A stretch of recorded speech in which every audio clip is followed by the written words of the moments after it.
game mean a little bit to you, getting that win against LSU? I mean, a win is a win as usual. Now we on the past that, focus on Mississippi State now.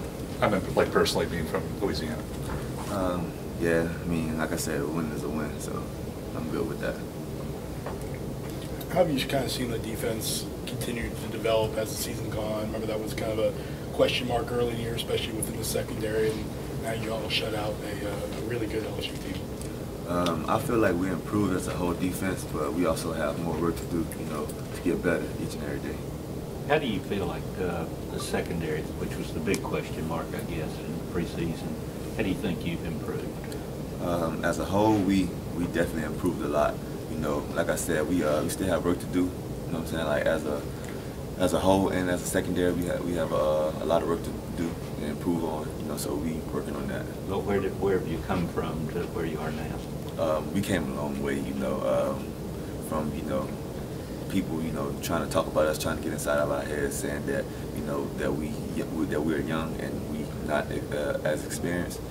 Now we just continue to play for each other, and, try to have each other's backs. Do you think this defense has caught up to the offense in terms of being a dominant force now? I mean, I don't know how to answer that. That's for the coaches to answer. We just play ball. How's your hand doing? It's doing all right. It's doing fine. When did you stop wearing the club, the cast, whatever it was? A few weeks ago, maybe like 3 weeks ago. No, but no problems or? Nah. Nick Fitzgerald is also, one of the top rushers in the SEC and on his team, of course. So, how do you, on the defense, preparing for someone that is lethal in not only passing but also as a runner? It's very hard, preparing for him, because like Mississippi State, they play with all 11 people, and he's included in 11, and it's very hard, trying to stop him from, passing the ball and him as a runner. So it's kind of, complicated, but I'm pretty sure we'll get it done. Well, as a nickel against a quarterback like that, you have a little bit more because you're almost kind of an extra linebacker in some of those situations, right? Yeah, depending on what the play is, I have to read my keys, and if it's a run, then I have to show up for the run. If not, then get back in coverage.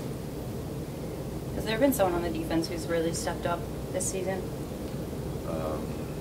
I would say, everyone, knowing their role, has been, able to step up in some form or way, have been able to step up, and I feel like that helps us as a defense as a whole, to try to, get on the same page. So I feel like everyone, by knowing their role, has stepped up. But no one surprised you? There's a lot of surprises, there's a lot of surprises. I can go on and on about it. How have you seen the communication take a step forward, especially, that was kind of the issue over against Missouri, giving up so many yards. Where have you seen the team, especially in the secondary, make those strides there? Communication is key, to everything. Communicating during last week games was, it was huge for us. Going on the road, we know that they wouldn't be as loud on offense when they had the ball on offense, so we had a chance to communicate, versus like when we at home, the fans all into it, and it's kind of loud for us to be able to communicate, and so we have to try to get hand signals, so it's kind of hard for us. Can you kind of go into that, without giving away too much, Deontay talked about that last week, about the hand signals, y'all relay it back and forth just to make sure. What's that like when y'all have to, how does that work a little bit? When we plan away, when we plan away, it's kind of easier for us, because of the stand, like the fans and stuff not loud. We kind of communicate and get hand signals at the same time. But like when we play at home, it's super loud, and you have to kind of look each other in the eye and give hand signals because you can't hear. But that's, you're obviously doing this right before a play. You're expecting the offense to snap the ball. So how stressful can that be in that process? It can get real stressful, real quick, real fast, and so we try to practice a lot. So that kind of helps us over. It kind of helps us to the game. What's the loudest environment you've played in?